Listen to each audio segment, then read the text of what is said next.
Salam Nusantara warga Konoha sekalian, selamat datang kembali di channel Ray Konoha.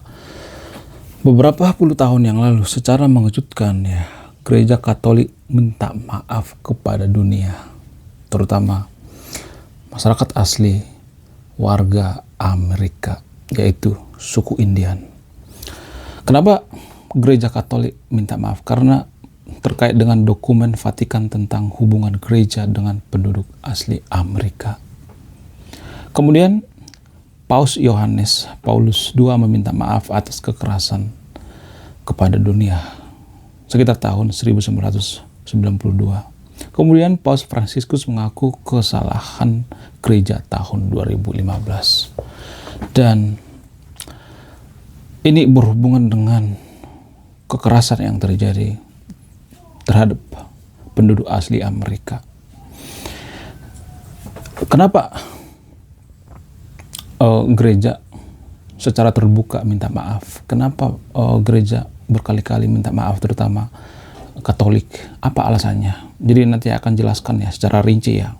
Sebelum saya lanjut, saya harus minta maaf bagi teman-teman Kristen ya. Dan di awal saya bikin channel ini, saya berjanji dalam hati ya, saya akan menegakkan yang namanya kejujuran. Saya tidak mau berpihak, mau Kristen, mau agama lain, mau Konghucu, mau Buddha dan lain sebagainya. Saya nggak mau berpihak ya. Kalau benar ya benar, kalau enggak. Jadi saya ngambil sumber dan referensi dari yang pertama, misalnya The American Holocaust of David E. Standard ya. Kemudian A Little Matter of Genocide oleh Ward Churchill ya. Jadi nanti saya akan tampilkan sumber dan datanya di sini ya, biar menghemat waktu. Tapi gini guys ya, apapun itu, saya menegakkan yang namanya kejujuran. Walaupun di antara sahabat yang nonton video misalnya ada yang beragama Kristen, nggak suka sama saya, nggak apa-apa, sok aja. Saya nggak jadi masalah ya. Yang penting saya jujur ya. Ini ada sumber dan datanya. Jadi kalau mau marah jangan marah ke saya, malah ke yang bikin sumbernya. Jadi sebenarnya kalau boleh jujur ya, awal daripada kekerasan yang dilakukan oleh Amerika terhadap suku Indian ya. Kita mulai daripada suku Indian ya. Awal yang dilakukan oleh Amerika terhadap suku Indian ini, kekerasan itu adalah sebenarnya awalnya itu bukan konflik agama, tapi konflik kepentingan, yaitu untuk memperebutkan emas, perak, dan perebutan wilayah. Ya, semacam konflik politik ya, bukan konflik agama. Namun ya, naasnya gereja ikut-ikutan. Jadi saya harus mengakui ya, kalau saya sebagai umat Kristen, saya harus minta maaf. Karena apa? Ya, kalau saya Kristen ya, saya harus minta maaf. Karena apa? Karena gereja terlibat, ikut-ikutan. Tujuan utamanya itu sebenarnya ya untuk perebutan wilayah dan sumber daya alam, mengeruk sumber daya alam, yaitu emas dan perak. Karena di Amerika itu kan banyak emas dan perak, tapi dihuni dan dijaga oleh suku Indian. Suku Indian itu nggak mau kerja sama. Ya kita ambil emasnya ya, sama seperti Papua misalnya. Papua itu kan banyak emas, terus warga Papua di sana nggak mau emasnya diambil, lalu ya pemerintah melakukan tindakan. Jadi sebenarnya kita nggak suci-suci amat. Papua juga seperti itu. Papua nggak mau kan sebenarnya dikeruk Freeport kan, tapi pemerintah warga Konoha dan pihak asing juga tetap kekeh ngambil emasnya kan. Sebenarnya kalau boleh jujur, warga Konoha juga nggak suci-suci amat ya. Kalau kita maki-maki Amerika, ini Papua gimana coba? Masa bersih ya gimana? Banyak kok korban itu. Jadi sebenarnya kita nggak suci amat sebenarnya. Jadi yang saya tegaskan di sini ya, ternyata gereja Katolik itu terlibat, ikut-ikutan menyebarkan agama Katolik terhadap masyarakat asli atau suku Indian di Amerika itu, ya, menyebarkan agama Katolik. Ada konon katanya pemaksaan masuk gereja Katolik, dipaksa ikut gereja Katolik, yang sebenarnya awalnya itu mereka perebutan wilayah, perebutan emas, karena di sana itu banyak emas ya. Salah satu negara yang paling banyak emasnya itu Amerika, dan nggak mau diajak kompromi nih suku-suku Indian saat itu yang menghuni daerah itu. Korbannya itu hampir lebih ya 500.000 sampai 1 juta lah korbannya. Mungkin video ini akan dolar kuning ya, karena apa? Karena ini pembahasannya sangat sensitif ya. Ya tapi nggak jadi masalah. Tapi saya akan mendebatkan yang namanya kejujurannya. Apapun itu, walaupun pahit, saya tetap akan menegakkan yang namanya kejujuran. Itu komitmen awal saya bikin channel ini. Ya, saya menegakkan yang namanya kejujuran. Saya tidak mau berpihak. Saya tidak mau dicap orang yang berpihak. Enggak. Jadi di antara sahabat yang nonton video ini, kalau misalnya ngata-ngatain saya berpihak, tonton video ini sampai habis ya. Saya tidak berpihak.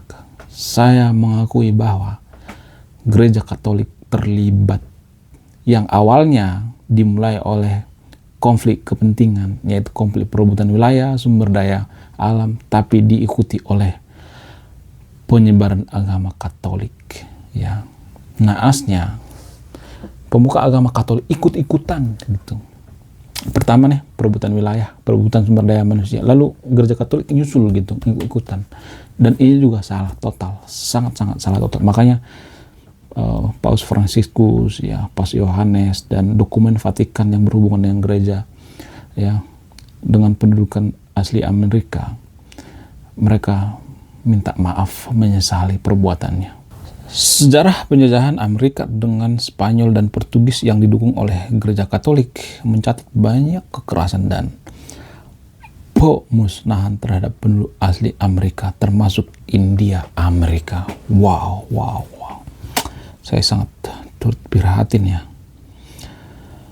Ya, lu pada ya, yang beragama Katolik, lu harus baca ini dan harus minta maaf ya, apapun itu. Sebagai umat Kristiani yang penuh dengan kasih, jangan menyangkal. Ini biodata loh. Kita harus jujur ya. Peristiwa tersebut dikenal sebagai pemusnahan penduduk asli di Amerika atau genocide of Amerika. Ada beberapa fakta misalnya ya. Ada beberapa fakta dan motif misalnya ya. Yang pertama itu motif ekonomi. Ya, perebutan tanah, sumber daya alam, pengambilan emas dan perak seperti saya katakan tadi itu. Pembukaan jalur perdagangan, ya, eksploitasi tenaga kerja dan lain sebagainya. Ada berbagai motif ya. Tapi kita harus ini dulu ya, cross check dulu ya. Zaman itu, sekitar tahun 1700 sampai 1800-an ya. Belum kayaknya ya. Ya sekitar segitulah. Sebelum Amerika lepas dari yang namanya perang saudara. Dulu Amerika itu sangat sering yang namanya perang saudara, sangat sering. Sekarang aja mereka udah tobat ya, nggak mau perang saudara. Jadi gini guys, sebenarnya Kristen itu kalau boleh jujur zaman dulu ya, zaman dulu itu sebenarnya sangat brutal. Saya harus mengaku itu. Apa buktinya? Buktinya perang 30 tahun antara Katolik dengan Kristen. Perang salib. Ya, ada banyak perang kok. Ya sayangnya mereka saat itu yang melakukan itu. Ya memperebutkan ajaran siapa yang paling benar antara Kristen dengan Katolik. Ya, yang disebut dengan perang 30 tahun. Bayangkan satu agama, cuma beda aliran doang, Katolik dengan Kristen, mereka perang bertahun-tahun. Tapi ya baiknya mereka ada perjanjian, yaitu perjanjian Westphalia. Mereka berjanji tidak akan lagi ribut. Agama Kristen, Protestan dengan Katolik itu berjanji dengan perjanjian Westphalia. Mereka berdamai ya. Tapi kalau kita berkaca zaman dulu ya, Kristen itu sangat sangat barbar sebenarnya kalau boleh saya aku ya. Zaman kegelapan juga seperti itu. Semua dikontrol oleh gereja, apa-apa dikontrol oleh gereja, semua dikit-dikit agama ya. Orang Kristen zaman dulu itu dikit-dikit agama. Ada penemu nih misalnya Kopernikus, Galilea dipersekusi karena apa? Karena mereka menganggap itu melawan Tuhan. Zaman dulu seperti itu. Sangat-sangat gelap banget ya. Agama Kristen zaman dulu sangat gelap banget. Saya harus mengakui itu ya.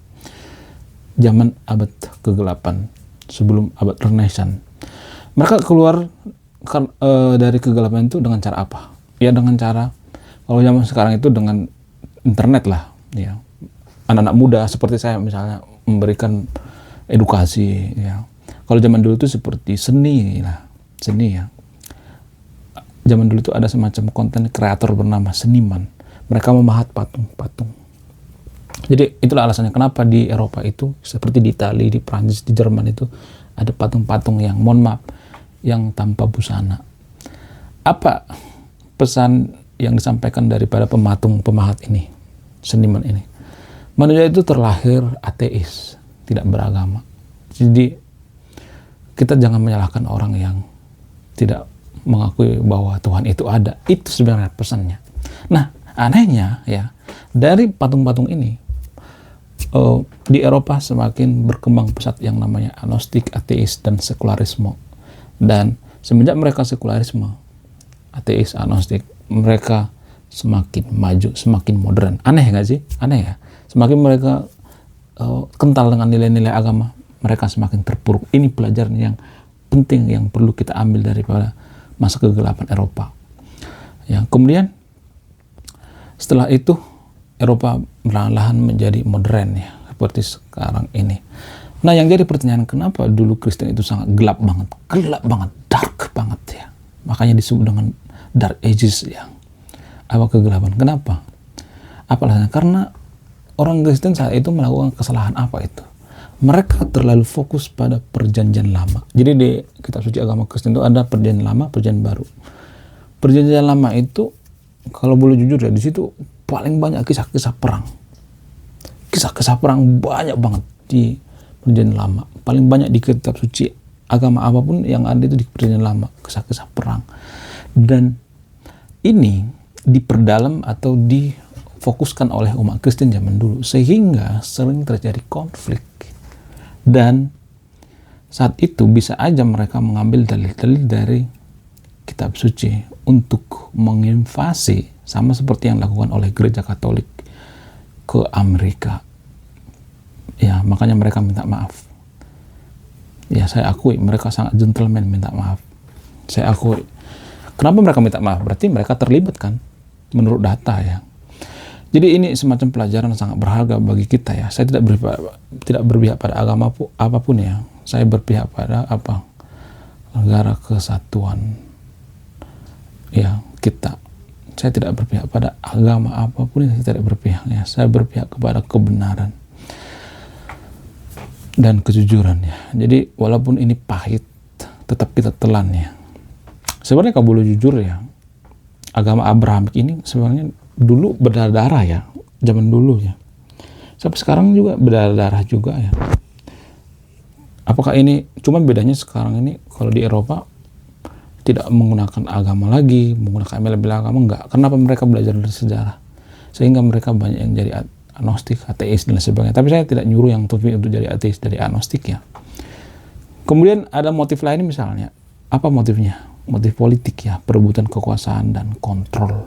Kemudian pembentukan koloni dan imperium ya, penghapusan oposisi dan perlawanan.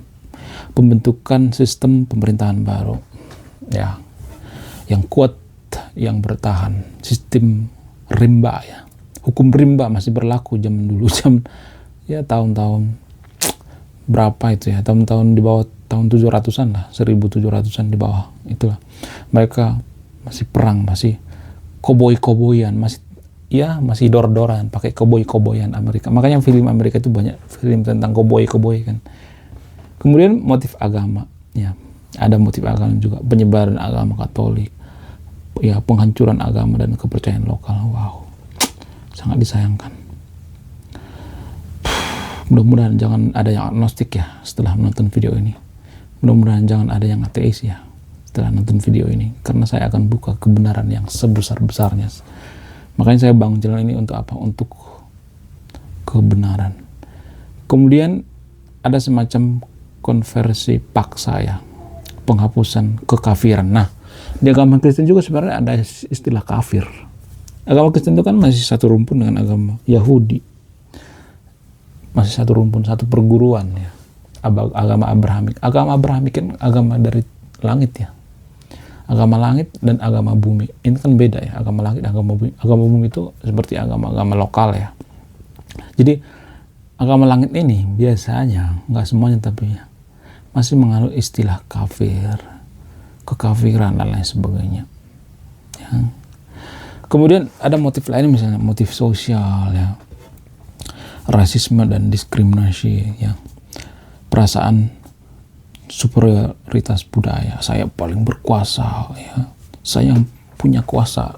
Mereka kan saat itu sebenarnya mereka itu memanfaatkan agama, mencari dukungan dari pihak gereja. Namanya juga zaman barbarian, ya kan.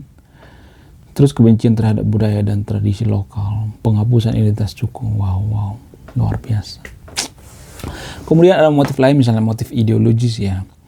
Ada semacam doktrin hak divine atau hak ilahi untuk memerintah. Kemudian konsep manifest destiny, yang takdir yang jelas. Kemudian ideologi yang menganut pada kolonialisme dan imperialisme, keyakinan dan keunggulan budaya Eropa dan lain sebagainya, ya. Sama seperti di Konoha dulu di Nusantara. Nusantara juga sebenarnya zaman kerajaan kita saling perang-perangan sebenarnya. Majapahit itu kan perang-perangan sebenarnya itu. Ya, antara Singasari, Demak dan lain sebagainya, itu kan perang-perangan. Sama seperti itu. Zamannya itu zaman masih seperti itu, zaman perang-perangan. Kemudian ada kasus-kasus yang sangat berdarah, misalnya seperti kasus Taino, ya, terus Meksiko, terus Inka di Peru, terus natif Amerika di Amerika dan sebagainya. Ada banyak, ya, ada banyak kisah-kisah, ya, ada kisah-kisah seperti ini di Amerika. Wow, luar biasa. Kemudian ada penyebab lain, misalnya seperti penjajahan Spanyol dan Portugis abad ke-15 sampai ke-16, ya. Penjajahan Spanyol dan Portugis ke Amerika. Sebenarnya benua Amerika itu kan secara tidak sengaja ditemukan oleh